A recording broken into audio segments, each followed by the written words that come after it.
Trauma আমরা দুটো পার্টে ডিসকাস করব। আজকে হচ্ছে পার্ট 1, পরের দিন হচ্ছে পার্ট 2। পার্ট 1 এ আমরা মেইনলি জেনারেল যে ট্রমার অ্যাসপেক্টস গুলো সেগুলো নিয়ে ডিসকাস করব। পার্ট 2 তে সিস্টেম স্পেসিফিক ট্রমা নিয়ে ডিসকাস করব, মানে অ্যাবডোমিনাল, চেস্ট, জেনিটো ইউরিনারিস, এগুলো এই তিনটেই মেন, পেলভিস, এই তিন চারটে সিস্টেম মেন। ট্রমার ফার্স্ট অ্যাসপেক্ট যেটা, সেটা হচ্ছে কোনো পেশেন্ট যদি ট্রমা নিয়ে আসে কি করতে হবে, ঠিক আছে? এই প্রশ্ন, এই ব্যাপারে একটা নির্দিষ্ট গাইডলাইন আছে, এটাকে বলে ATLS, ঠিক আছে? ATLS মানে অ্যাডভান্স ট্রমা লাইফ সাপোর্ট, ঠিক আছে? তো এর কি অ্যাডভান্স ট্রমা লাইফ সাপোর্ট কারা তৈরি করেছে? আমেরিকান লোকজন তৈরি করেছে। তো এর মেন গোল হচ্ছে, এইভাবে যদি সহজভাবে বলতে হয়, treat first what kills first, ঠিক আছে? যদি যেটা বেশি ডেঞ্জারাস সেটাকে আগে ট্রায়াজ করে তার ট্রিটমেন্ট দিতে হবে। মেন টার্গেট হচ্ছে early identification and management of life threatening injuries and reduce preventable trauma deaths. এবার ট্রমা যে হবে, কোনো একটা পেশেন্ট ট্রমা নিয়ে আসবে, কোনো পেশেন্ট ট্রমা নিয়ে এসছে মানে তার ব্লিডিং হচ্ছে, তার কোনো সিভিয়ার ইনজুরি হয়েছে। ইমার্জেন্সিতে যখন কোনো পেশেন্ট আসবে, তার বেসিক কিছু এক্সামিনেশনের স্টেপ আছে। কি কি? এটাকে বলে প্রাইমারি সার্ভে, এটাকে বলে সেকেন্ডারি সার্ভে। প্রাইমারি সার্ভে কি জিনিস? প্রাইমারি সার্ভে তুই ফার্স্ট করে নিবি, পেশেন্ট ফার্স্ট এসছে তোর কাছে। What are the parts of primary survey? Primary সার্ভেতে তুই কি দেখবি আর কি এনশিওর করবি? there is a ABCDE protocol, basic, ঠিক আছে? A for airway, B for breathing, C for circulation, D for disability, E for exposure and hypothermia control, আলাদা। এখন রিসেন্টলি এসছে CABCDE। CABCDE মানে কি? ABCDE আছে, C for control of control of extensive hemorrhage। তার মানে ধর কোনো পেশেন্ট এসছে যার একটা ম্যাসিভ, হয়তো কোনো আর্টেরিয়াল কাট হয়েছে বা কিছু একটা ম্যাসিভ কাট আছে যেখান থেকে ম্যাসিভ ব্লিডিং হচ্ছে, তো আগে সেটা কন্ট্রোল করো, দেন বাকি ABCD প্রোটোকল ম্যানেজ করো।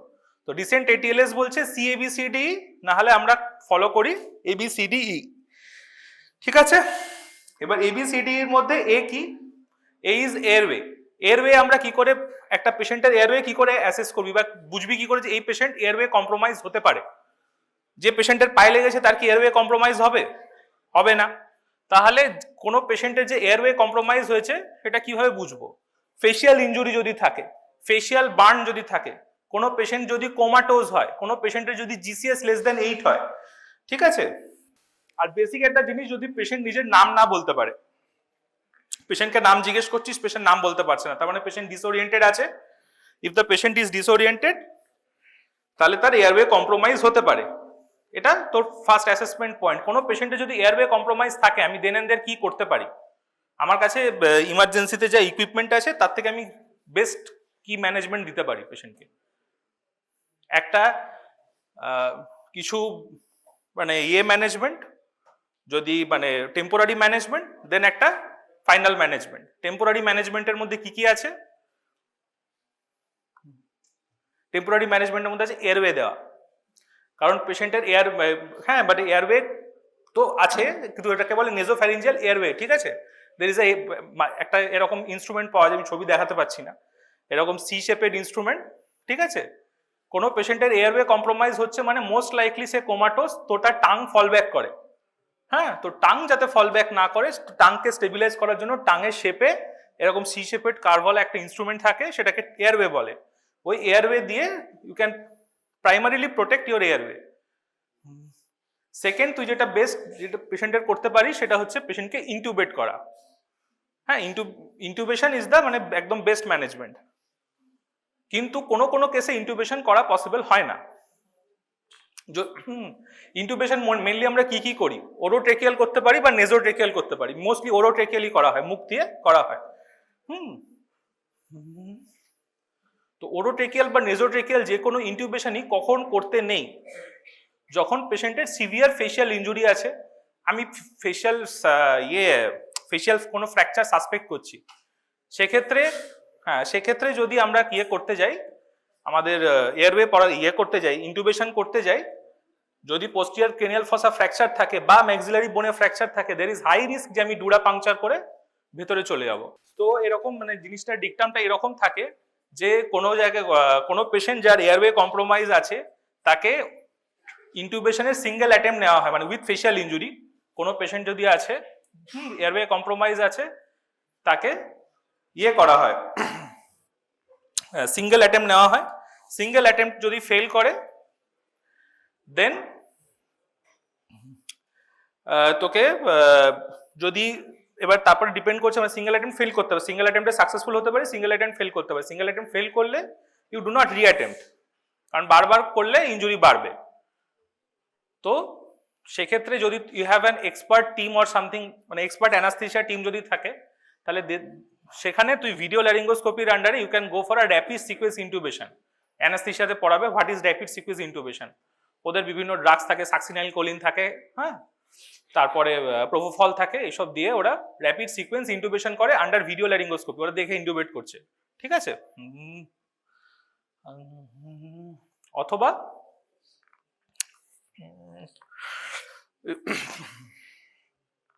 ডেফিনিটিভ ম্যানেজমেন্ট ইজ আমাদের ট্রেকিওস্টমি। সিভিয়ার ফেশিয়াল ইনজুরি আছে, অন্য কোনো কিছু করতে পারছি না, দেন অ্যান্ড দেয়ার তুই যদি তোর কাছে সাপোর্ট না থাকে then you go for a cricothyroidotomy, or তোর কাছে সাপোর্ট আছে, তুই একটা পেশেন্ট ট্রমা সেটআপে এসছে, you can go for a tracheostomy as a definitive airway management. তাহলে ডেফিনিটিভ এয়ারওয়ে ম্যানেজমেন্টের মধ্যে কি কি এলো? ডেফিনিটিভ এয়ারওয়ে ম্যানেজমেন্টের মধ্যে এলো যে প্রথমে এয়ারওয়ে দিতে হবে এবং পেশেন্ট যদি কোমাটোস থাকে পেশেন্টকে ইন্টুবেট করার চেষ্টা করতে হবে। যদি সিভিয়ার ফেশিয়াল ইনজুরি থাকে একবার সিঙ্গেল ইন্টুবেট করার চেষ্টা করে, তাতে যদি হয়ে যায় ভালো, if it fails go for a rapid sequence intubation if expert anesthesia team available. যদি available না থাকে you go for a cricothyroidotomy or a tracheostomy, preferably is tracheostomy. cricothyroidotomy কোথায় করে? কোথায় করে cricothyroidotomy? cricothyroid membrane এ করে। তো তার একটা ক্রিকোথাইরয়েড কার্টিলেজ আছে, তারপর একটা ক্রিকোথাইরয়েড মেমব্রেন আছে। তো ক্রিকোথাইরয়েড মেমব্রেনটা কোথা থেকে কোথায় যায়? Thyroid to cricoid cartilage. তাহলে ওই মেমব্রেনটাকে পিয়ার্স করতে হবে। ওই মেমব্রেন কিন্তু ব্যাপার হচ্ছে যে এই cricothyroidotomy is never a definitive management, it can give you a 20 to 30 minutes window only, ঠিক আছে। ওই তুই একটা ওখান দিয়ে একটা ক্যানুলা দিয়ে you can give some oxygen through the cannula for 20 to 30 minutes। 20 to 30 minutes এর পরে the patient starts developing hypercapnia, ওটা দিয়ে অ্যাডিকুয়েট ভেন্টিলেশন হয় না।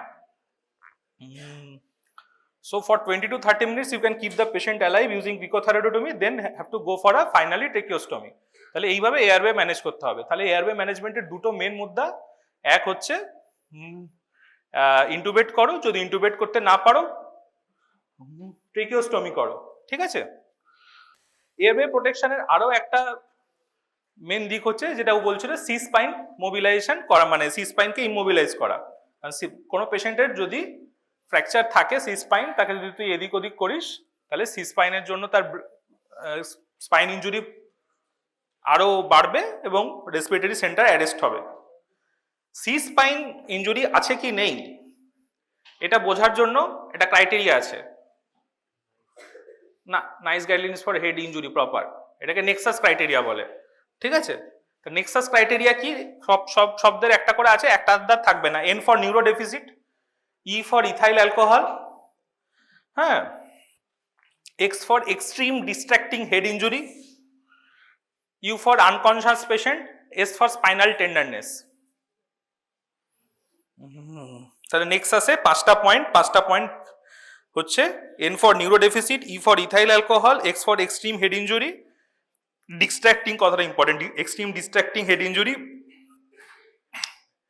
You for unconsciousness, S for spinal tenderness. যদি এই পাঁচটা পয়েন্টের যে কোনো একটা পয়েন্টও পজিটিভ থাকে তাহলে পেশেন্টকে সার্ভাইকাল কলার পরাতে হবে। কি কলার পরানো হয়, নাম কি? দাদুরা যেটা এরকম গলায় এরকম করে ঘুরে বেড়ায় ওই কলার পরালে হবে? তাহলে কি কলার পরাতে হবে? যেটা স্পন্ডাইলোসিস বা স্পন্ডাইলোলিস্থেসিসের জন্য যে কলার সার্ভাইকালে দেয়, তুই কি ট্রমাতে সেই কলারই দিস না অন্য কলার দিস? অন্য কলার দিস, ওগুলোকে সফট কলার বলে। ট্রমাতে পেশেন্টকে যেটা দেওয়া হয় সেটাকে হার্ট কলার বলে, ঠিক আছে, নাম হচ্ছে ফিলাডেলফিয়া কলার, ঠিক আছে।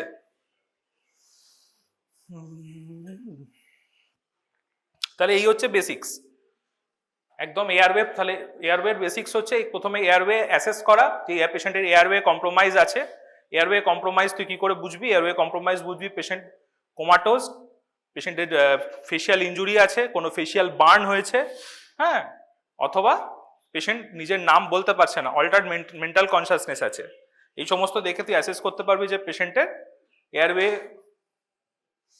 কম্প্রোমাইজ আছে। এয়ারওয়ে কম্প্রোমাইজ থাকলে সিচুয়েশন বুঝে ম্যানেজমেন্ট, দুটো ডেফিনেটিভ ম্যানেজমেন্ট, আইদার ইন্টুবেশন করো বা ট্রেকিওস্টমি করো। ট্রেকিওস্টমি যদি করতে হয়, ট্রেকিওস্টমি করার আগে cricothyroidotomy can provide you 20 to 30 minutes for, যে তুই সেট আপটা নিবি, ইনস্ট্রুমেন্ট আনবি, সবকিছু রেডি করবি, পেশেন্টকে ওটিতে তুলবি, এই যে একটা সেট আপের টাইমটাই ক্রিকোথাইরয়েডোটমি ক্যান প্রোভাইড ইউ।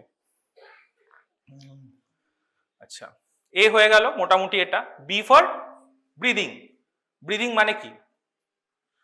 ব্রিদিং মানে এখানে বলছে যে পেশেন্টকে অক্সিজেন দিতে হবে। বেসিক্যালি যে কোনো ট্রমা পেশেন্ট আসুক তাকে একটা অক্সিজেন সাপোর্টে রাখা মাস্ট, এটা 1 নম্বর।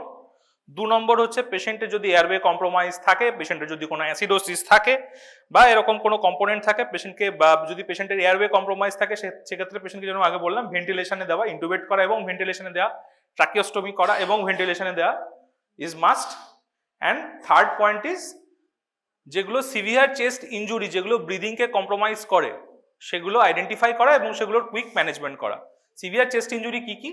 মোস্টলি তোরা যা পড়বি নিউমোথোরাক্স, হিমোথোরাক্স, হিমোনিউমোথোরাক্স, ফ্লেল চেস্ট, এইগুলো, ঠিক আছে। তো সিভিয়ার যে কোনো চেস্ট ইনজুরি যদি থাকে সেটাকে as quickly as possible identify করা এবং অ্যাকর্ডিংলি ম্যানেজ করা। যতক্ষণ না ম্যানেজ করা যাচ্ছে পেশেন্টকে অবশ্যই either oxygenation or ventilation. C is for circulation. Circulation কি? সার্কুলেশন মানে কি এটা তো বলতে হবে, আমি এটা বলবো না। সার্কুলেশন কি? সার্কুলেশন মানে কত, এগুলো তো ক্লাসে পড়ানো হয়েছে, কত মানে কি করা হয়। সার্কুলেশন মানে কি কি করতে হবে? আমাকে ফ্লুইড দিতে হবে। তো কি বলা হয়, কি কি ক্যানুলা করতে হবে তো নাকি? কটা ক্যানুলা করা রেকমেন্ডেড? 2টো ক্যানুলা করতে হবে। মিনিমাম কত গজ? তোরা গজ জানিস কত গজ কি?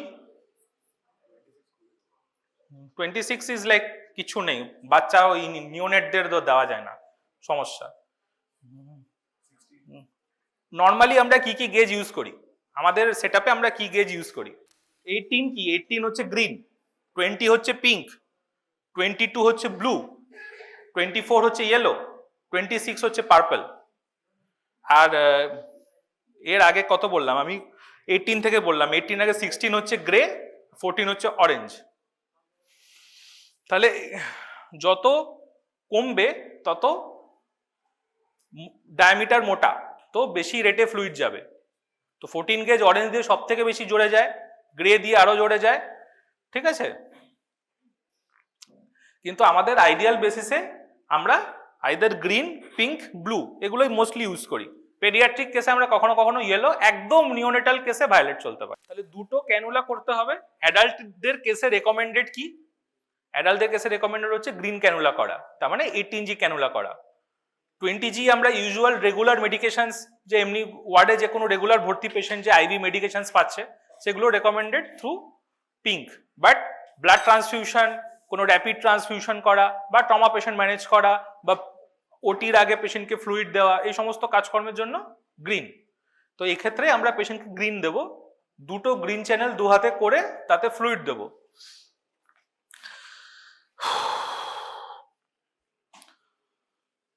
ফ্লুইড ক্রিস্টালয়েড হতে পারে, কোলয়েড হতে পারে।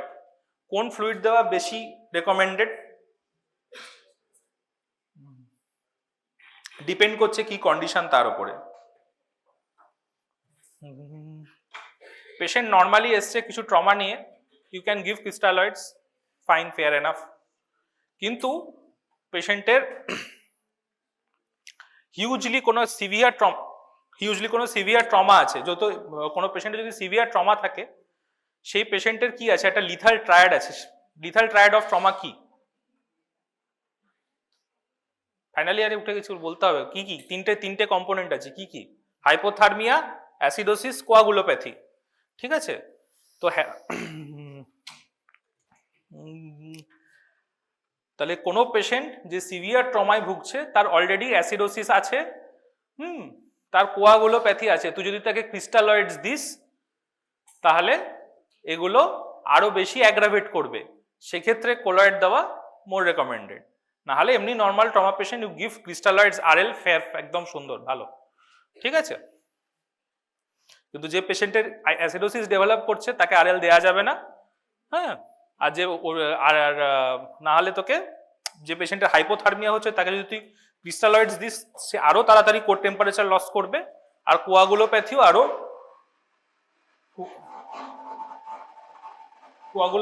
প্রোগ্রেস করবে। ঠিক আছে, কোয়াগুলোপ্যাথিও আরো প্রোগ্রেস করবে।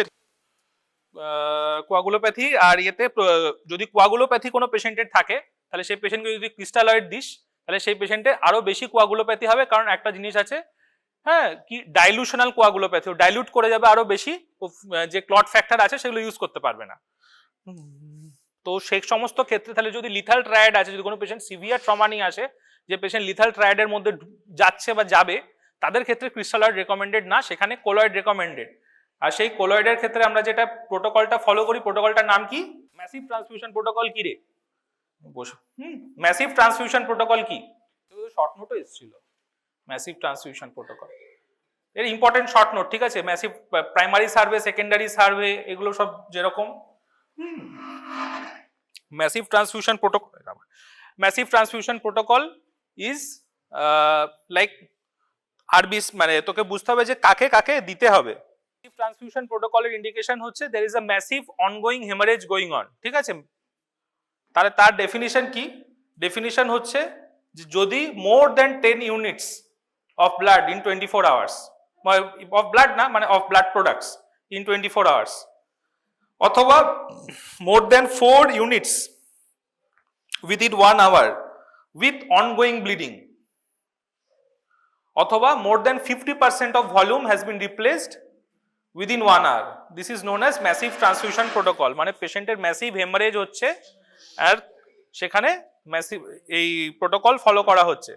তাহলে more than 10 units in 24 hours, অথবা more than 4 units within 1 hour with ongoing bleeding, অথবা more than 50% has been transfused, more than 50% of blood volume has been replaced within 1 hour। কিভাবে দিতে হয়? পিআরবিসি, প্লেটলেট আর FFP 1:1:1 রেশিওতে দিতে হয়। ঠিক আছে, তাহলে কেন দিতে হচ্ছে? কারণ পেশেন্টের অনগোয়িং হেমারেজ হচ্ছে। কিন্তু ব্যাপার হচ্ছে যদি শুধু পিআরবিসি দিস তাহলে প্লেটলেট পাবে না। হ্যাঁ, যদি শুধু ইয়ে দিস, হ্যাঁ, প্লেটলেট পাবে না, এফএফপি পাবে না, সবই দরকার। ও যদি শুধু পিআরবিসি নিয়ে ওর কোনো কাজ নেই, ক্লটিংটাও ইম্পর্টেন্ট, তো ক্লটিং ফ্যাক্টর এবং প্লেটলেট দেওয়াটাও জরুরি। তো পিআরবিসি প্লাজমা প্লেটলেট অর্থাৎ পিআরবিসি এফএফপি প্লেটলেট তিনটেই 1:1:1 রেশিওতে তোকে দিতে হবে। এই কমপ্লিকেশন কি হতে পারে? এত ম্যাসিভ যখন ট্রান্সফিউশন করা হচ্ছে, ডাইলুশনাল কোয়াগুলোপ্যাথি অবশ্যই হবে, হাইপার ক্যালেমিয়া হতে পারে, হাইপোক্যালসেমিয়া হতে পারে, হাইপোথার্মিয়া হতে পারে, এবং ট্রান্সফিউশন রিলেটেড লাং ইনজুরি ট্রালি বলে হতে পারে। তাহলে massive transfusion protocol important short note পড়ে নেবে। ডেফিনিশন বলতে হবে, প্রোটোকলের ইয়ে কি বলতে হবে, কি কোনটা কত রেটে দিতে হয় বলতে হবে, এবং কমপ্লিকেশন কি বলতে হবে, এবং ইন্ডিকেশন কি। ব্যাস এই 3-4টে পয়েন্টে লিখলেই তো হলো, 4-5 নম্বর ইজিলি পাওয়া যায়। তাহলে আমরা যখন ট্রমা নিয়ে ডিসকাস করছি সব শক তো পড়ানো সম্ভব নয়, তো হেমারেজিক শক নিয়ে বেসিক ডিসকাশনটা করে নি। তো এই হেমারেজিক শক নিয়ে তোদের কি আইডিয়া আছে? হাইপোভলিমিয়া ব্লিডিং হচ্ছে আমাদের ট্রমাদের ক্ষেত্রে, এটাই বেশি ইম্পর্টেন্ট, যে ট্রমাতে পেশেন্টের হাইপোভলিমিয়া হচ্ছে, পেশেন্টের ব্লাড লস হচ্ছে। তা এই শকে কি ফিচার হতে পারে? হেমারেজিক শকে কি ফিচার থাকবে? কি করে বুঝবি যে পেশেন্টের হেমারেজিক শক হচ্ছে? কোল্ড এক্সট্রিমিটি আর tachycardia, altered mentation sensorium, cold narrow pulse pressure, reduce JBP, urine output কমবে, এতে এগুলো বেসিক। ঠিক আছে, তো শক এগুলো হচ্ছে ঠিক আছে, এগুলো হেমারেজিক শক হচ্ছে, এই হচ্ছে হ্যানা ত্যানা, ঠিক আছে। শকের যেটা তোদের যদি হেমারেজিক শক শর্ট নোট আসে তাহলে বা লং কোশ্চেনের পার্ট হিসেবেও আসতে পারে, what is shock, what are the types of shock, how do you classify and manage a haemorrhagic shock. এটা একটা বেসিক কোয়েশ্চেন। তাহলে হেমারেজিক শকের ক্লাসিফিকেশন কি, হেমারেজিক শককে কিভাবে ক্লাসিফাই করা যায়। কম্পেনসেটেড আনকম্পেনসেটেড বলবি না, ওটা অনেক পুরনো গল্প, ওটা প্যাথোলজির গল্প। দেয়ার আর 4 স্টেজেস। 4 স্টেজেস কি কি? 4টে স্টেজ কি কি? ক্লাস 1 there is মানে class 1 haemorrhage, class 2 haemorrhage, class 3 haemorrhage, class 4 haemorrhage. একটা হোল চার্ট আছে, দেখবি বেলি খুললে দেখবি একটা বিশাল চার্ট দেওয়া আছে, চার্ট মুখস্থ করবি। মোদ্দা কথা হচ্ছে যেটা বেসিক জিনিস জানার সেটা হচ্ছে যে ক্লাস 1-এ কোনো চেঞ্জেস নেই, ঠিক আছে। there is less than 15% blood loss, এইভাবে মনেইভাবে রাখতে হয়, less than 15%, 15 to 30%, 30 to 40%, more than 40%। তো লেস দেন 15% এবং কোনো রেটে কোনো না হার্ট রেটে কোনো চেঞ্জ আছে, না ইউরিন আউটপুটে কোনো চেঞ্জ আছে, না মেন্টাল কনসিয়াসনেসে কোনো চেঞ্জ আছে, না পালস প্রেসারে কিছু চেঞ্জ আছে, কোনো কিছুতে কোনো চেঞ্জ নেই, তাহলে নর্মাল এক্সাম্পল হচ্ছে blood donation. Blood donation is a type 1 class 1 haemorrhagic shock. কোনো চেঞ্জেস নেই, শুধু একটু ওরাল লিকুইডস নিলেই হবে, ঠিক আছে। নাও এবার হচ্ছে ক্লাস 2। ক্লাস 2-তে তো 15 to 30% ব্র্যাকেটের মধ্যে পড়ছে। Only and only change is দুটো চেঞ্জ, কি হবে বল? ট্যাকিকার্ডিয়া হবে আর ডায়াস্টোলিক ব্লাড প্রেশার বাড়বে, আর কিছু চেঞ্জ হবে না, শুধু ট্যাকিকার্ডিয়া হবে, ডায়াস্টোলিক ব্লাড প্রেশার বাড়বে। আর পেশেন্ট একটু অ্যানশাক্স হবে, একটু জাস্ট এর থেকে বেশি আছে, এরকম কিছু চেঞ্জ আসবে না। ক্লাস 3-তে there is 30 to 40%, এখানে ফার্স্ট বিপি কমবে, মানে এসবিপিও কমবে, ডিবিপিও কমবে, ইউরিন আউটপুট কমা শুরু করবে, কিন্তু জিরো হবে না। Urine output, normal urine output কত? নর্মাল ইউরিন আউটপুট যদি একটা কোনো পেশেন্টের আমরা বলি, ধর একটা 50 to 60 কেজি মেল 1 ঘন্টায় কত ইউরিন আউটপুট হবে? 0.5 to 1 ml per kg per hour, এটা আমাদের টার্গেট, ঠিক আছে। তাহলে আমি যদি কমটা ধরেই চলি 0.5 যদি হয়, তাহলে আমার 60 কেজির জন্য আমার 1 ঘন্টায় কত ইউরিন লাগবে? 30 ml ইউরিন লাগবে। তাহলে যদি মোর দ্যান 30 ml ইউরিন হচ্ছে, তাহলে normal class 1, 20 to 30 class 2, 10 to 20 এর মধ্যে পার আওয়ার ইউরিন হচ্ছে, সেটা ক্লাস 3, আর less than 10 ml per hour urine হচ্ছে, সেটা ক্লাস 4। ইউরিন আউটপুট একটা খুব ইম্পর্টেন্ট জিনিস, এইভাবে মাথায় রাখবি।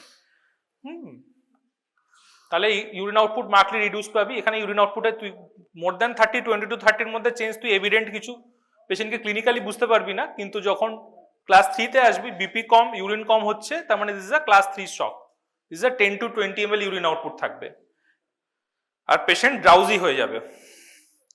Class 4 massive haemorrhage, more than 40% blood loss, কোনো কিছু রেকর্ডেবলই না, না এসবিপি রেকর্ডেবল, না ডায়াস্টোলিক ব্লাড প্রেসার রেকর্ডেবল, কোনো কিছু না, সব কিছু নন রেকর্ডেবল, এবং ইউরিন আউটপুট কম এবং পেশেন্ট কোমাটোস্ট। এটা হচ্ছে ক্লাস 4 শক। ট্রিটমেন্ট তোরা জানিস, এই ক্রিস্টালয়েড দেবো, কোলয়েড দেবো, আরএল দেবো, এখন যে ম্যাসিভ ট্রান্সমিশন প্রোটোকল বললাম ওইটা ফলো করবো, ওইসব। নাও দ্য থিং ইজ, আমরা ডিসকাস করলাম যে পেরিফেরাল লাইন দিয়ে আমরা ফ্লুইড দেবো। ফ্লুইড কতটা লাগবে, এর একটা কোনো পেশেন্টকে কতটা ফ্লুইড দিতে হবে কি করে বুঝবি? টার্গেট একটা বেসিক আমাদের জন্য হচ্ছে ইউরিন আউটপুট। আরো যদি তোকে অ্যাডভান্স জিজ্ঞেস করে কিছু ইনভেসিভ, আইবিসি ডায়ামিটার বা আইবিসি কোল্যাপসিবিলিটি দেখা, তার থেকেও বেশি সেন্সিটিভ, যেটা আইডিয়াল একদম, এমসিকিউ হলে এমসিকিউ তো ওটাই মার্ক করতে হবে, হচ্ছে পালমোনারি ক্যাপিলারি ওয়েজ প্রেশার, পিসিডব্লিউপি, ঠিক আছে। তো পিসিডব্লিউপি হচ্ছে তো লেফট এট্রিয়ামের প্রেশারকে মেজার করে।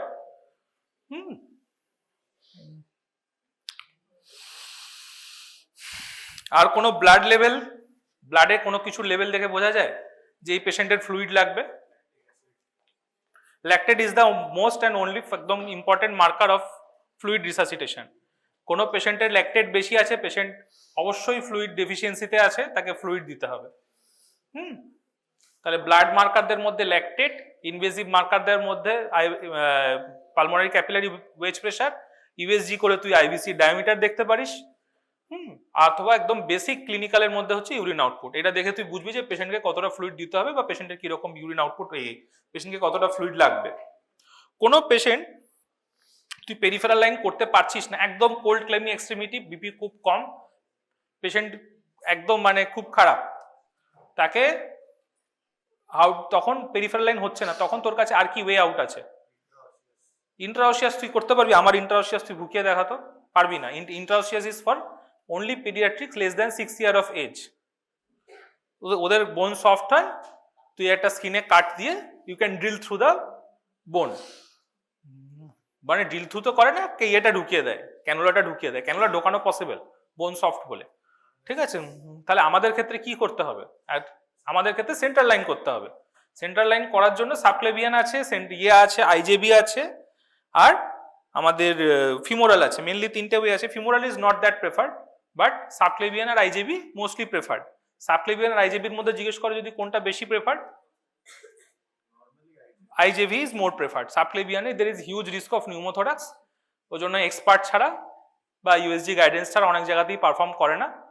হ্যাঁ, আইজেবি ইজ রিলেটিভলি ইজিয়ার, আইজেবির অনেক পয়েন্টার্স থাকে আইডেন্টিফাই করে, যখন পরে শিখবি হ্যাঁ যে কিভাবে আইজেবি সেন্ট্রাল লাইন করতে হয়, ইটস ওয়ে ইজিয়ার। তাহলে আইজেবি বা সাবক্লেভিয়ান হয়ে গেল। আচ্ছা, অথবা যদি কোনো সেন্টার, ধর তো তুই ইয়েতে কাজ করছিস, বনগাঁ মাল্টি স্পেশালিটিতে কাজ করছিস, সেখানে তোর কাছে নেই সেন্ট্রাল লাইন, পেশেন্টকে তুই চ্যানেলও করতে পারছিস না, 10টা লোক বসে আছে, তখন সেন্ট্রাল লাইন নেই, পেরিফেরাল লাইন হচ্ছে না, ইন্ট্রাওসিয়াস লাইন করা পসিবল না, তখন তোর কাছে লাস্ট রিসর্ট সেসব জায়গায় থাকে আরেকটা কিছু নাম জানিস? করা হয় না এখন, মোস্টলি থাকে সব জায়গাতে সেন্ট্রাল লাইন, কিন্তু যদি না থাকে there is some other way out. ভেনিসেকশন করা, নাম শুনেছিস ভেনিসেকশনের? হ্যাঁ, ভেনিসেকশন কোথায় করা হয়? মিডিয়াল মেডুলাসের 2 সেন্টিমিটার অ্যাবভ অ্যান্ড আরো মিডিয়ালি। কোন ভেন ওটা? কি vein? Great saphenous vein. Procedure তোরা পড়বি, তো অসুবিধা কিছু নেই। 2 সেন্টিমিটার অ্যাবভ মিডিয়াল ম্যালিওলাস, তোকে আইডেন্টিফাই করতে হবে ভেন, তুই নিক করবি, স্কিন ইনসিশন দিবি, ভেন আইডেন্টিফাই করবি, ভেনের মধ্যে একদিকে একটা নিক করে ভেনের যে ডিস্টাল এন্ডটা আছে ওটা লাইগেট করে দিবি, প্রক্সিমাল এন্ডে একটা ক্যানুলা ঢুকিয়ে দিবি, দিয়ে আবার স্কিনটা ক্লোজ করে দিবি। একদমই ক্রুড প্রসিডিওর করে দিয়ে মেজার করে। জিসিএস বল কেউ একজন, যে জিসিএস বললি সে উঠে দাঁড়িয়ে জিসিএস বল। কে বললি পিছনে? তো ওট আমি তোকে হেল্প করবো, অত কিছু চাপ নেই। Glasgow coma scale, Glasgow coma স্কেলে কি কি দেখা হয়? E for eye movement, V for verbal response, M for motor response. E কি পয়েন্ট আছে? E4 যদি নর্মাল পেশেন্টের কি হয়? E4, V5, M6। তাহলে ওরকম না, 4 মানে হচ্ছে নর্মাল, তুই আমি যা আছি নর্মাল, ঠিক আছে, 4 ইজ নর্মাল। 3 হচ্ছে যখন, কখন হবে বল, কি আইডিয়া? যখন তোকে বলছে করতে তখন তুই করছিস, এটা 3।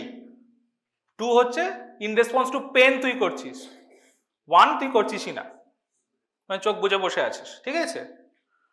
This is E. ভি কি? ভার্বাল। ভার্বাল 6 মানে এই যে আমরা নর্মাল V5, 5 মানে হচ্ছে আমরা যে নর্মাল কথা বলছি, এর নর্মাল ডিসকাশন হচ্ছে 5। 4 কনফিউজড, হালকা কনফিউজড আছে। 3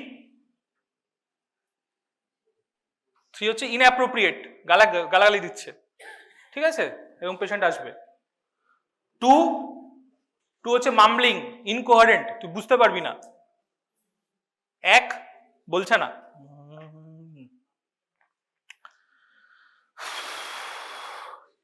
এম, এটা গেল টি। আচ্ছা, ভি টি বলে একটা হয়, যদি ট্রেকিওস্টমি করা থাকে বা ইনটুবেট করা থাকে, সে তো কথা বলতে পারবে না, তার যদি সেরকম কোনো পেশেন্টের জিসিএস লিখতে হয় তখন তোকে VT লিখতে হবে, এম ফর M6 কি নর্মাল, M5 পেনে না, এখানে একটু লম্বা লিস্টে আনতে হবে তোকে, সবকিছুকে দুম করে পেনে ফেলে দিলে হবে না। লোকালাইজেস টু পেন, মানে তুই একটা কোথাও এরকম চিমটি কাটলি, ওর হাত ওখানে চলে গেল, লোকালাইজ করছে, ঠিক আছে। 4 উইথড্রজ টু পেন। 3 হচ্ছে অ্যাবনর্মাল ফ্লেকশন, আর 2 হচ্ছে অ্যাবনর্মাল এক্সটেনশন, আর 1 নো রেসপন্স। এই হচ্ছে মোটামুটি আইডিয়া, বসে যা। তাহলে minimum score 3, maximum score 15। Motor রেসপন্সের ক্ষেত্রে যদি দুদিকে দুরকম রেসপন্স হয় তাহলে কি হবে, যেটা বেস্ট মোটর রেসপন্স সেটা নিতে হবে, খারাপটা না। ধরা গেল একদিকে ফ্লেক্স করছে একদিকে এক্সটেন্ড করছে, তাহলে extension is poor, flexion is better, তাহলে তোকে ফ্লেকশনটা নিতে হবে। What is GCSP? Pupillary response দেখা। কি করে অ্যাসেস করবি? পির জন্য এক্সট্রা কি আছে, যদি দুটো পিউপিলি রেসপন্স করে 3 কেন 2, দুটো পিউপিল রেসপন্স করলে 0, একটা পিউপিল রেসপন্ড না করলে 1, দুটো পিউপিলি রেসপন্ড না করলে 2, ঠিক আছে। This is GCSP। আর তোদের কি বলবো, D ফর ডি হয়ে এটা হয়ে গেল, আর E ফর হচ্ছে এক্সপোজার, এটা এমন কিছু ব্যাপার না, এক্সপোজার অ্যান্ড হাইপোথার্মিয়া কন্ট্রোল। এই হয়ে গেল ABCDE। এরপরে হচ্ছে সেকেন্ডারি সার্ভে। সেকেন্ডারি সার্ভেতে কি আছে? সেকেন্ডারি সার্ভে মানে কি?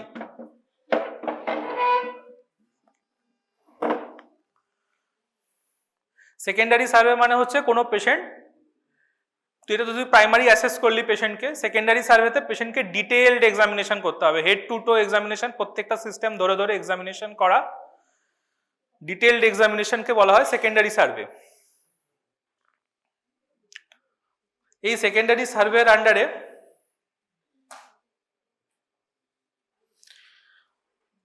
কি বলবো, মানে কি mechanism of injury, type of injury, কি কি সাইন অ্যান্ড সিমটম আছে, প্রত্যেকটা সিস্টেম ধরে ধরে এক্সামিনেশন করা, ব্যাক এক্সামিনেশন করা, এই সমস্ত ব্যাক এক্সামিনেশন করা, এই প্রত্যেকটা পয়েন্ট সেকেন্ডারি সার্ভের মধ্যে আসে। এবং আর একটা ইম্পর্টেন্ট MCQ নিমোনিক আসে, অ্যাম্পেল বলে, AMPLE history taking. AMPLE is a part of secondary survey. AMPLE মানে A for allergy, M for medication, P for past history, L for last meal, আর E for events leading to injury. এই প্রত্যেকটা জিনিসই part of second survey. তাহলে AMPLE is a part of second survey, তোকে AMPLE দিয়ে প্রত্যেকটা point বলতে হবে। A for allergy, M for medication, P for past history, L for last meal, E for events leading to injury. Primary survey, secondary survey তো লোকে শুনেছে। What is tertiary survey?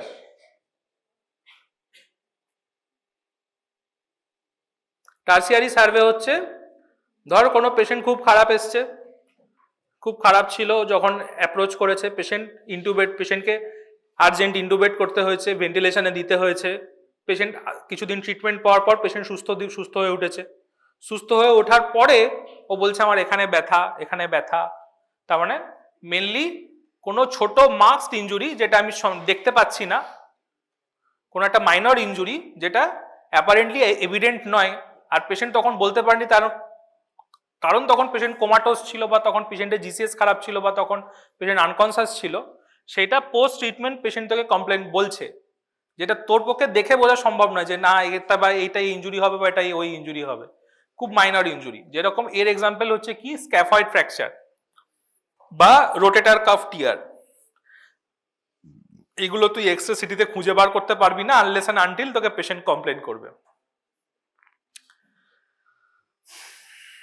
তাহলে এই হচ্ছে প্রাইমারি, সেকেন্ডারি আর tertiary survey, এটা একটা basic idea. এরপরে হচ্ছে ট্রায়াজ। ট্রায়াজ কি, কিভাবে সেপারেট আউট করবি? কি ক্যাটাগরি আছে ট্রায়াজে? Red, yellow, green, black. Red মানে কি? ইমিডিয়েট ট্রিটমেন্ট লাগবে এরকম পেশেন্ট। সেরকম কি পেশেন্ট আছে? মোস্টলি কোন পেশেন্টদের রেড ক্যাটাগরিতে রাখা হয়? রেড ক্যাটাগরি মানে একদম সিভিয়ার ইনজুরি হয়ে গেছে, একদম ম্যাসিভ বার্নস টার্নস হতে পারে, ঠিক আছে? মোস্টলি হেড ইনজুরি যেগুলো, ঠিক আছে, মোস্ট হেড ইনজুরিজ। আর তোকে এমনি বললে টেনশন নিউমোথোরাক্স হতে পারে, ম্যাসিভ হিমোথোরাক্স হতে পারে, ঠিক আছে, ম্যাক্সিমাম হেড ইনজুরিজ হতে পারে, সিভিয়ার ফেসিয়াল ট্রমা হতে পারে, ঠিক আছে।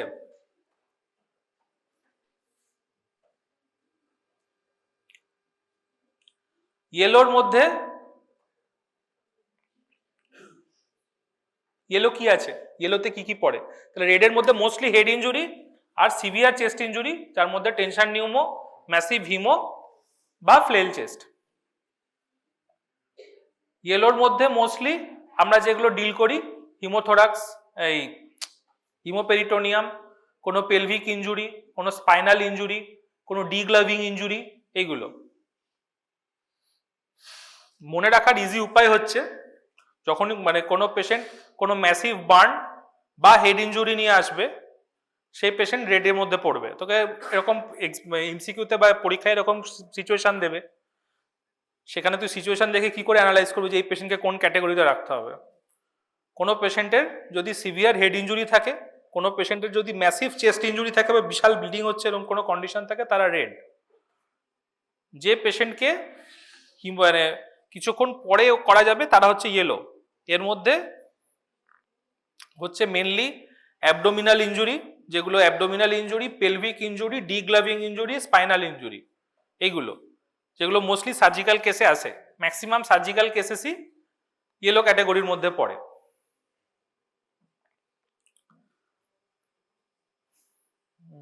আর ম্যাক্সিমাম অর্থোপেডিক্স কেসও, অর্থোপেডিক্সের যে ম্যাক্সিমাম ফ্র্যাকচারই ইয়েলো ক্যাটাগরির মধ্যে পড়ে। হ্যাঁ, কম্পাউন্ড ফ্র্যাকচার হয়ে গেল, পেলভিসের ফ্র্যাকচার হয়ে গেল, কোনো ডিগ্লাভিং ইনজুরি তার সাথে ফ্র্যাকচার হয়ে গেল, এই সমস্ত জিনিসপত্র এগুলো ইয়েলো ক্যাটাগরির মধ্যে পড়ে। গ্রিন হচ্ছে ওয়াকিং উন্ডেড পেশেন্ট, এই এখানে একটু কেটে গেছে, ওখানে একটু কেটে গেছে, নর্মাল, ঠিক আছে। ব্ল্যাক হচ্ছে ডেড বা মরিবান্ড, মানে এক্ষুনি মারা যাবে, ঠিক আছে, যে তাহলে সেই যে পেশেন্টকে ট্রিটমেন্ট দিয়ে লাভ নেই। তাহলে এটা করার পারপাস হচ্ছে এটাই যে পেশেন্ট আগে সিভিয়ার মানে ডিজিজ সিভিয়ারিটি অনুযায়ী পেশেন্ট ট্রিটমেন্ট পাবে। তাহলে আবার বলছি, রেডের মধ্যে হেড ইনজুরি আর সিভিয়ার চেস্ট ইনজুরিগুলো, ইয়েলোর মধ্যে হচ্ছে মেনলি পেলভিক ইনজুরি, অর্থোপেডিক্স আর যে সার্জিক্যাল ইমার্জেন্সি কেসেস এগুলো, গ্রিনের মধ্যে হচ্ছে যেগুলো মাইনর কাটস এগুলো, ব্ল্যাক হচ্ছে একদম ডেড বা এক্সপেক্টেন্ট ডেড এই পেশেন্টগুলো আসবে। এগুলো শর্ট নোট আসবে, সব শর্ট নোট আসবে। Damage control surgery, trauma, coagulopathy, এগুলো সব শর্ট নোট আসবে। এই জন্যই পড়ানো, আর কোনো পারপাস না, বেসিক আইডিয়াটা দিয়ে রাখা, যাতে পরীক্ষায় 2-4 লাইন লিখতে পারিস। ড্যামেজ কন্ট্রোল সার্জারি মানে কি? ড্যামেজ কন্ট্রোল সার্জারি মানে হচ্ছে পেশেন্টের কোনো সিভিয়ার ট্রমা হয়েছে, কোনো ক্রিটিক্যালি ইনজিওর্ড পেশেন্ট আছে, তাকে তুই কিছু একটা করে বাঁচানোর চেষ্টা করছিস, ড্যামেজ কন্ট্রোল করছিস, ঠিক আছে। তো ড্যামেজ কন্ট্রোল সার্জারি মানে তুই কোনো ডেফিনিটিভ সার্জারি করছিস না। ধর কোনো পেশেন্টের একটা কোনো ম্যাসিভ ট্রমা হয়েছে, তুই জাস্ট সামহাও ওটাকে যাতে পেশেন্ট ঠেকিয়ে রেখে দেওয়া যায়, পরে পেশেন্টকে ক্লিনিক্যালি ভালো হলে, ক্লিনিক্যালি সুস্থ হলে পেশেন্টকে ম্যানেজ করবি, এরকম একটা কিছু করে আসবি, সেই জিনিসটাকে বলে damage control surgery. Damage control surgery কখন করতে হয়? যখন এই পেশেন্ট এই লিথাল ট্রায়াডের মধ্যে ঢুকে যায়, হাইপোথার্মিয়া, অ্যাসিডোসিস, কোয়াগুলোপ্যাথি। তাহলে এই তিনটেই, এইগুলো হচ্ছে বেসিক কখন মানে ড্যামেজ কন্ট্রোল সার্জারি মানে হচ্ছে তুই ড্যামেজ, মানে কথার মধ্যেই আছে যে ড্যামেজ কন্ট্রোল করে আসছিস। আচ্ছা, ইন্ডিকেশন কি? ইন্ডিকেশন হচ্ছে তাহলে প্রথমে বললাম হাইপোথার্মিয়া। হাইপোথার্মিয়া জানলে হবে না, টেম্পারেচার কত, <<35°C। অ্যাসিডোসিস বললে হবে না, অ্যাসিডোসিস তোকে দুটো মার্কার দিয়ে খুঁজে বের করতে হবে।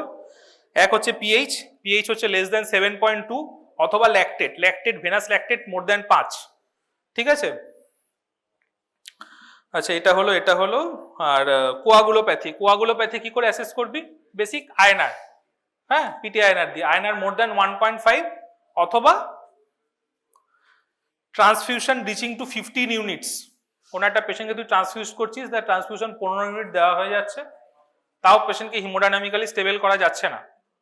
অথবা একটা স্কোর আছে, না জানলেও হবে, ইনজুরি সিভিরিটি স্কোর, ISS বলে, injury severity score more than 36, total 42 score হতে পারে, মোর দ্যান 36 যদি স্কোর হয় তাহলে সেই পেশেন্ট ড্যামেজ কন্ট্রোল সার্জারির জন্য এলিজিবল, অথবা বিপি লেস দ্যান 70, SBP মানে systolic blood pressure less than 70। তাহলে এই ইন্ডিকেশন গুলো তোকে জিজ্ঞেস করবে, অল আর MCQ-তে আসবে, all are indications for DCS except বলে একটা এরকম দিয়ে দেবে, তো সব ইন্ডিকেশনই জানতে হবে।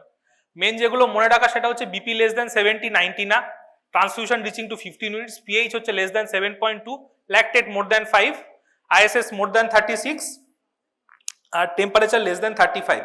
বেসিক যেটা মাথায় রাখতে হবে যে হাইপোথার্মিয়াতে টেম্পারেচার, অ্যাসিডোসিসে হচ্ছে তোর ল্যাকটেট, পিএইচ, আর ব্লাড লসের মধ্যে হচ্ছে যে injury severity score, transfusion reaching 15 minutes, আর বিপি লেস দ্যান 70।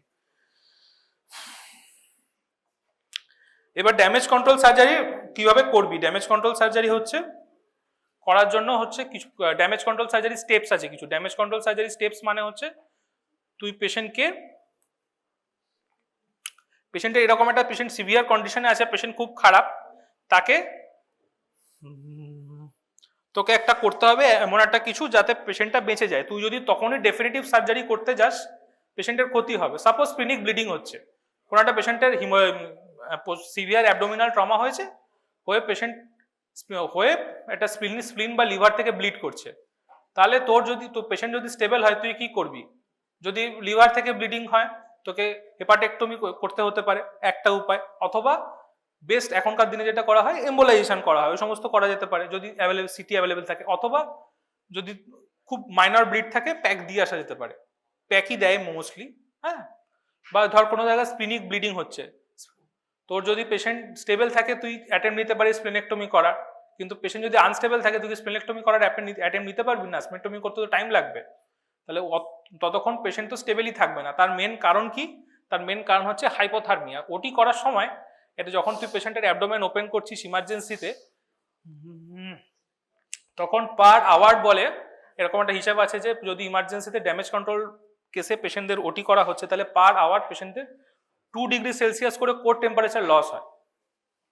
তাহলে তুই 1 ঘন্টা একটা স্প্লেনেক্টমি করলি, পেশেন্টের অলরেডি টেম্পারেচার ছিল 34, ধরে নে হয়ে গেল 32 বা 31, তাহলে ওই হাইপোথার্মিয়াকে তুই ম্যানেজ দিতে পারবি না, পেশেন্ট এমনিই মারা যাবে। তাহলে তখন সেই অবস্থায় কিছু একটা এমন করে আসতে হবে যাতে ব্লিডিংটা বন্ধ হয়, কিন্তু ডেফিনিটিভ ম্যানেজমেন্ট আমরা কিছু করছি না এবং খুব কুইক ইন কুইক আউট একটা ম্যানেজমেন্ট করছি। তাহলে কি হতে পারে যে যদি কোনো জায়গায় ব্লিডিং হচ্ছে তাহলে সেখানে আমরা প্যাকিং করে আসবো। স্প্লিন থেকে ব্লিডিং করছে, অনেকগুলো মপ স্প্লিনের আশেপাশে চারিদিকে ভালো করে প্যাক করে দিলাম যাতে একটা প্রেসারে ব্লিডিংটা বন্ধ থাকে। লিভার থেকে ব্লিডিং হচ্ছে, তাই করলাম। রেট্রোপেরিটোনিয়াল হেমারেজ হচ্ছে, চারিদিকে ভালো করে প্যাক করে দিলাম। ধর কোনো জায়গায় কোনো গাট পারফোরেশন হচ্ছে, হতেই পারে গাট পারফোরেশন হয়েছে, গাট পারফোরেশন হলে আইদার আমরা কি করতে পারি, আমরা স্টোমা করতে পারি, অ্যানাস্টোমোসিস করতে পারি, এই সমস্ত। কিন্তু ড্যামেজ কন্ট্রোল সার্জারিতে আমরা কিছুই করি না। ড্যামেজ কন্ট্রোল সার্জারিতে শুধু আমরা দুটো এন্ডকে যদি স্টেপলার থাকে স্টেপেল করে রেখে দিই, বোথ এন্ড স্টেপেলড, আমরা আর কিছু করবো না। পরে মানে একটা হয় কাটিং স্টেপলার, একটা হয় নন কাটিং স্টেপলার। নন কাটিং স্টেপলার নিয়ে দুটো এন্ড স্টেপেল করে রেখে দাও যাতে ওইখান থেকে যে লসটা হচ্ছে, যে ওখান থেকে যে স্টুল মেটেরিয়াল বা যা লিক হচ্ছে সেই লিকটা হবে না ফর দ্য টাইম বিং। তুই পেশেন্টকে ভালো করে একটা অ্যাবডোমিনাল ওয়াশ দিয়ে চলে আয়। এবার ক্লোজারের সময়ও স্টেপ আছে। অ্যাবডোমেন খুলতে সময় লাগে না, অ্যাবডোমেন ওপেন করতে ডাজন্ট টেক মাচ টাইম, 5 থেকে 7 মিনিট হয়তো সময় লাগে একটা অ্যাবডোমেন ওপেন করতে, কিন্তু অ্যাবডোমেন ক্লোজ করতে অনেক সময় লাগে, ওই জন্য অ্যাবডোমেন ক্লোজও করা হয় না। তাহলে কি করতে, হ্যাঁ তাহলে ওপেন অ্যাবডোমেন রাখতে হয়। ওপেন অ্যাবডোমেন রাখার কিছু সুবিধা হচ্ছে, এক হচ্ছে এই সমস্ত পেশেন্ট যাদের সিভিয়ার অ্যাবডোমিনাল ট্রমা বা এই সমস্ত কিছু হচ্ছে তাদের একটা অ্যাবডোমিনাল হাইপারটেনশন হওয়ার রিস্ক থাকে, তুই যদি শীত ক্লোজ করে দিস অ্যাবডোমিনাল হাইপারটেনশন আরো বাড়বে।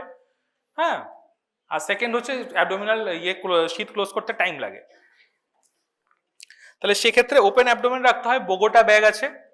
বোগোটা ব্যাগ মানে কি দেখেছিস কখনো কোনো বোগোটা ব্যাগ ড্রেসিং? দেখিসনি? কি করা হয়, একটা রেগুলার বেসিসে হচ্ছে একটা তোর ইউরো ব্যাগ আছে, ইউরো ব্যাগকে নিয়ে সেই ইউরোব্যাগকে আমাদের যে রেক্টার শীত আছে, ধর একটা অ্যাবডোমেন তুই ওপেন করেছিস, এরকম খোলা পড়ে আছে, রেক্টার শীতের মার্জিনের সাথে সেলাই করে দেওয়া হয়। তাহলে অ্যাবডোমেন এরকম ওপেন আছে, তার উপর একটা প্লাস্টিক ব্যাগ এরকম চারিদিকে রেক্টাসের সাথে কভার করে আছে। তাতে কি হবে, তাতে ময়েশ্চারটা রিটেন করে। এটাকেই বগোটা ব্যাগ বলে। এবার তারপরে হচ্ছে পেশেন্টকে আইসিইউতে পাঠাতে হয়, এই বগোটা ব্যাগ ড্রেসিং বা হ্যানা ত্যানা সব করে পেশেন্টকে আইসিইউতে পাঠাতে হয়। আইসিইউতে পেশেন্টের এই যে হাইপোথার্মিয়া, কোয়াগুলেশন ডিফেক্ট, এই সবগুলো ম্যানেজ হয়। এই ম্যানেজমেন্টটাকে বলে ড্যামেজ কন্ট্রোল রিসাসিটেশন। তাহলে দুটো টার্ম আছে, একটা হচ্ছে ডিসিএস, একটা হচ্ছে ডিসিআর।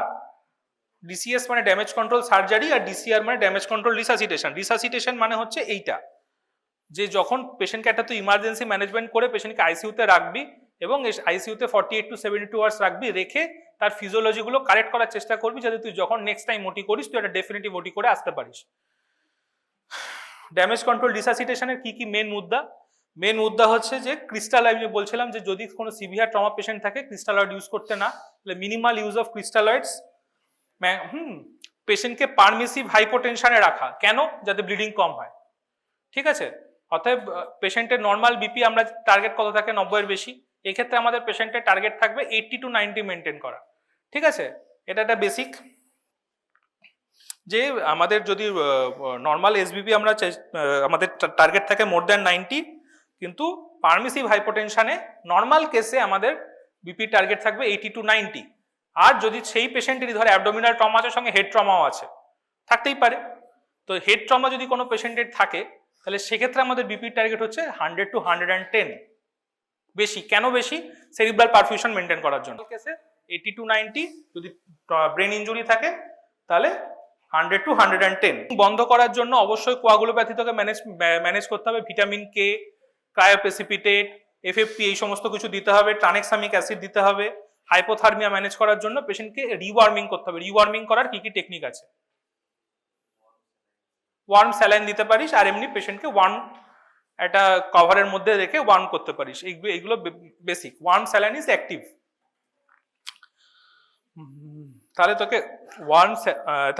তাহলে তুই ট্রায়াডটা কিভাবে ম্যানেজ করলি? যে পেশেন্টের বিপি কম, তার বিপি বাড়ানোর জন্য তুই ফ্লুইডস দিবি, কিন্তু ফ্লুইডের মধ্যে ক্রিস্টালয়েড না, কোলয়েড দিতে হবে। ঠিক আছে, টার্গেট বিপি তোকে পারমিসিভ হাইপোটেনশনের মধ্যে রাখতে হবে। হাইপোথার্মিয়া ম্যানেজ করার জন্য তোকে ইয়েতে রাখতে হবে, অ্যাক্টিভ রিওয়ার্মিং করতে হবে। আর কোয়াগুলোপ্যাথি ম্যানেজ করার জন্য তোকে ভিটামিন কে, এফএফপি, এই সমস্ত কিছু দিতে হবে।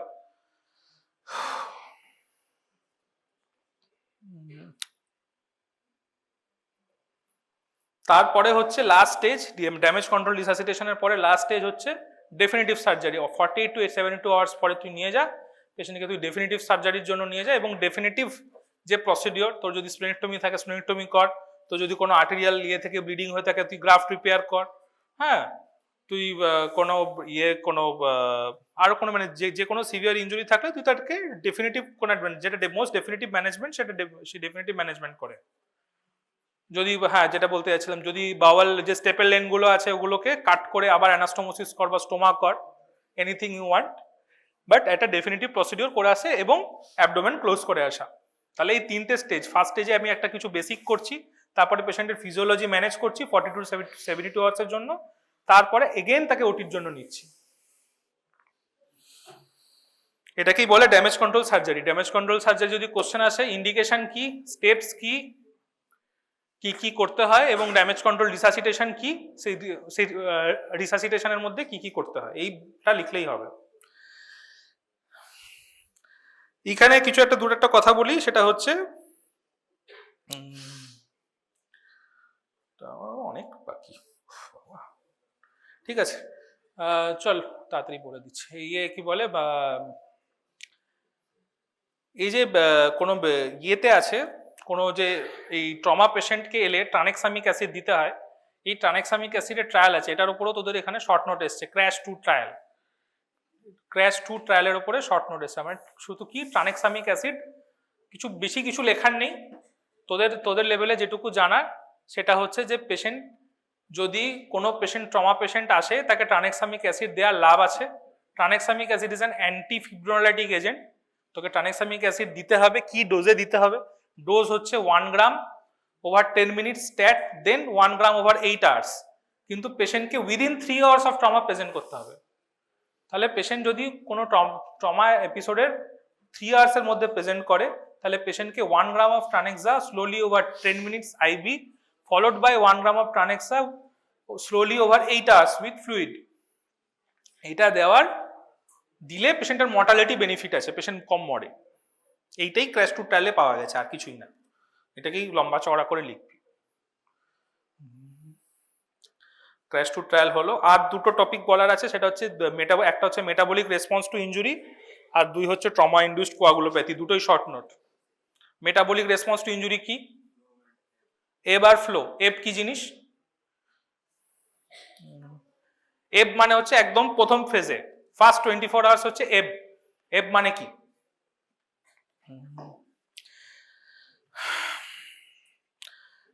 কোন একটা post trauma severe trauma patient আসার পরে মানে কি, তার শরীরের সিস্টেমিক নিউরোএন্ডোক্রিন যে রেসপন্স, সেটাকে আমরা বলছি মেটাবলিক রেসপন্স টু ইনজুরি।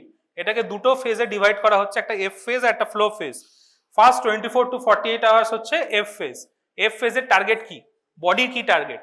সবকিছু কনজার্ভ করা, যাতে বাঁচিয়ে রাখা যায়, যে আছে বাঁচিয়ে রাখা যায়। তার জন্য কি হবে? তার জন্য সে চেষ্টা করবে সবকিছু কমিয়ে রাখার, যাতে বডির এনার্জি কনজাম্পশন একদম কম থাকে, বডি মানে যে মানুষ আছে সে বেশি দিন সার্ভাইভ করতে পারে। তাহলে তার জন্য কি হবে? কার্ডিয়াক আউটপুট কমে যাবে, O2 কনজাম্পশন কমে যাবে, বিএমআর কমে যাবে, হাইপোথার্মিয়া হবে। এগুলো বেসিক। হরমোনের মধ্যে সমস্ত স্ট্রেস হরমোনস, ক্যাটেকোলামাইন্স বেড়ে যাবে, কর্টিসল, গ্লুকাগন বেড়ে যাবে। একমাত্র ইম্পর্টেন্ট ফ্যাক্টর হচ্ছে ইনসুলিন। এটাই কোশ্চেন, এটাই আসবে, ইনসুলিন কমে যায়, ইনসুলিন ডিক্রিজেস, সব হরমোন বাড়ে, ঠিক আছে, ক্যাটেকোলামাইন বাড়ছে, গ্লুকাগন বাড়ছে, ঠিক আছে, তুই যে কোনো হরমোনের নাম নিয়ে বাড়বে, শুধুমাত্র ইনসুলিন কমে। তাহলে ওভারঅল কি হচ্ছে? ওভারঅল আমরা একটা হাইপোমেটাবলিক হাইপোথার্মিক স্টেটের মধ্যে আছি। বডি 24 to 48 আওয়ার্স পোস্ট কোনো সিভিয়ার ট্রমা একটা হাইপোমেটাবলিক হাইপোথার্মিক স্টেটের মধ্যে থাকছে। কেন থাকছে? দ্য টার্গেট ইজ টু মানে সার্ভাইভ আর কি ফর দিস 24 to 48 আওয়ার্স। এই সময় যদি পেশেন্টকে তুই কারেক্টলি রিসাসিটেট করতে পারিস, পেশেন্টকে যদি তুই কারেক্ট নিউট্রিশন দিতে পারিস বা তুই কারেক্ট ট্রিটমেন্ট দিতে পারিস, পেশেন্ট আর ফ্লো ফেজে যাবে না। কিন্তু তোর যদি রিসাসিটেশন হয়, ভুল হয়, খারাপ হয়, বা পেশেন্ট যদি রিসাসিটেশন না পায়, তাহলে পেশেন্ট এফ থেকে ফ্লো ফেজে চলে যাবে। তাহলে এফ থেকে ফ্লো ফেজে যেতে আটকাতে গেলে আমাকে এফ ফেজে প্রপার ট্রিটমেন্ট দিতে হবে পেশেন্টকে, তাহলে পেশেন্ট এফ থেকে ফ্লোতে যাবে না। কিন্তু সাপোজ চলে গেল, তাহলে ফ্লো ফেজে কি হবে? ফ্লো ফেজ মানে হচ্ছে ফ্লো ফেজটাকে দুটো ভাগে ভাগ করা, একটা অ্যানাবলিক, একটা ক্যাটাবলিক। অ্যানাবলিক চলতে থাকে ডেজ টু উইকস। ধর কোনো পেশেন্ট চলে গেছে ফ্লো ফেজে, তাহলে তারপরে তার কি হবে? আর তার শরীরে আস্তে আস্তে এবার যে তার শরীর সার্ভাইভ করার জন্য তার যে রিসোর্স গুলো আছে সেগুলো সে ইউজ করবে। তাহলে কি হবে? টেম্পারেচার বাড়বে, কার্ডিয়াক আউটপুট বাড়বে, বিএমআর বাড়বে, সবকিছু যা ছিল উল্টো হবে। ইনসুলিন বাড়বে, কিন্তু তাও হাইপারগ্লাইসেমিয়া হবে। কেন? ইনসুলিন রেজিস্ট্যান্সের জন্য। সমস্ত হরমোন বাড়বে, ইনসুলিনও বাড়বে, কিন্তু তার সাথে হাইপারগ্লাইসেমিয়াও থাকবে। এগুলো হচ্ছে মানে একদম বেসিক আইডিয়া। তাহলে সবকিছুই এই একটা স্টেজ, যে স্টেজে সবকিছুই বাড়বে, পেশেন্টের নিওগ্লুকোজেনেসিস হবে, পেশেন্টের প্রোটিন ব্রেকডাউন হবে, পেশেন্ট নেগেটিভ নাইট্রোজেন ব্যালেন্সে চলে যাবে, মানে পেশেন্টের মাসেল ওয়েস্টিং হবে। তাহলে এই স্টেজে যদি কোনো ধর এই স্টেজে তো তুই এফ ফেজে পেশেন্টকে পাসনি বা পেও ম্যানেজ করতে পারিসনি, কোনো পেশেন্ট ফ্লো ফেজে অ্যানাবলিক ফেজে চলে গেছে, আমি উল্টো বলছি, ক্যাটাবলিক ফেজে চলে গেছে, কোনো ক্যাটাবলিক ফেজে চলে গেছে, তাহলে তোকে কিভাবে ম্যানেজ করতে হবে পেশেন্টকে? তাহলে তখন একটা প্রোটোকল মাথায় রাখি, স্ন্যাপ প্রোটোকল। স্ন্যাপ প্রোটোকল মানে হচ্ছে sepsis control, nutrition management, anatomy correction, perform definite surgery. এইগুলো হচ্ছে চারটে। তাহলে কোনো পেশেন্ট যখন এফ থেকে ফ্লোতে যাচ্ছে, অবশ্যই সে আস্তে আস্তে সেপসিসে যাবে। সে পেশেন্টকে সেপসিস কন্ট্রোল করতে হবে প্রপার অ্যান্টিবায়োটিক দিয়ে, নিউট্রিশন দিতে হবে, আইদার ওরাল ফিডিং বা টিপিএন বা যেভাবে হোক তোকে দিতে হবে। অ্যানাটমি কারেকশন আর পারফর্ম ডেফিনিট সার্জারিটা একই রকম কথা। মানে যদি কোনো পেশেন্ট ওর কোনো অ্যানাটমিক্যাল ডিফেক্ট মানে যেটা ইয়ের জন্য হয়েছে, ট্রমার জন্য হয়েছে, এরকম কোনো ডিফেক্ট যদি থেকে থাকে সেটাকে কারেকশন করতে হবে। এই সেম প্রোটোকল ইসি ফিস্টুলার ক্ষেত্রেও অ্যাপ্লাই হয়। ঠিক আছে, ইসি ফিস্চুলা তো সেম স্ন্যাপ প্রোটোকল অ্যাপ্লাই হয়, এখানেও তাই, কিন্তু পেশেন্টকে সেপসিস, পেশেন্টকে ডায়েট অ্যালাউ করা, পেশেন্টকে টিপিএন দেওয়া এবং পেশেন্টকে ওভারঅল ম্যানেজ করা। এই স্টেজে যদি পেশেন্টকে ঠিক করে ম্যানেজ না করা যায় তাহলে পেশেন্ট মৃত্যু অবশ্যম্ভাবী। ঠিক আছে, patient multi organ failure, sepsis থেকে মাল্টি অর্গান ফেলিওর এবং ডেথ হবে। কিন্তু এই পেশেন্ট এখান থেকে যদি পেশেন্ট আস্তে আস্তে ম্যানেজ হয়ে বেরিয়ে যায় তাহলে এরপরে পেশেন্ট অ্যানাবলিক ফেজে যাবে, late phase, delayed phase, after months, 1 month or 2 month হবে, আস্তে আস্তে পেশেন্ট অ্যানাবলিক ফেজে যাবে। অ্যানাবলিক ফেজে তার আস্তে আস্তে এগেইন মাসেল বিল্ড আপ হবে, তার সে পজিটিভ নাইট্রোজেন ব্যালেন্সে যাবে, হ্যাঁ, তার প্রোটিন সিনথেসিস হবে, তার ওয়েট গেইন হবে, তার স্ট্রেস হরমোন কমবে, এই সমস্ত কিছু হবে। তাহলে এরকম ভাবে একটা ট্রমা পেশেন্ট প্রেজেন্ট করার পর তার সাথে এবার ফ্লো এই দুটো ফেজে কন্ট্রোল হবে। আর লাস্ট, তাহলে এটা বোঝা গেল দুটো ফেজ, এফ ফ্লো, এর প্রাইমারি টার্গেট হচ্ছে গোল হচ্ছে সার্ভাইভাল, সেখানে টেম্পারেচার কমবে, হাইপোথার্মিয়া হবে, হ্যাঁ, বিএমআর কমবে, কার্ডিয়াক আউটপুট কমবে। পরের ফেজটা দুটো ভাগ, একটা ক্যাটাবলিক, অ্যানাবলিক। ক্যাটাবলিকে সবকিছুই বাড়বে কিন্তু ইনসুলিন হাইপারগ্লাইসেমিয়া হবে, কিন্তু তার সাথে ইনসুলিন বাড়া সত্ত্বেও হাইপারগ্লাইসেমিয়া হবে কারণ ইনসুলিন রেজিস্ট্যান্স থাকবে, বাকি সবকিছু বাড়বে। আর তারপর এই ফেজে হচ্ছে নেক্সট হচ্ছে অ্যানাবলিক ফেজ। অ্যানাবলিক ফেজে সবকিছু আবার আস্তে আস্তে বডি রিকভার করবে। এফ ফেজের ম্যানেজমেন্ট হচ্ছে প্রপার রিসাসিটেশন করা, ফ্লো ফেজের ম্যানেজমেন্ট হচ্ছে সেপসিস কন্ট্রোল করা আর পেশেন্টকে ডায়েট অ্যালাউ করা। হয়ে গেল। আর আমাদের এখানেই তো যাবে। আর লাস্ট টপিক আছে একটা ট্রমা ইনডিউসড কোয়াগুলোপ্যাথি, এটা বলে দিয়ে ছেড়ে দেবো ওদেরকে।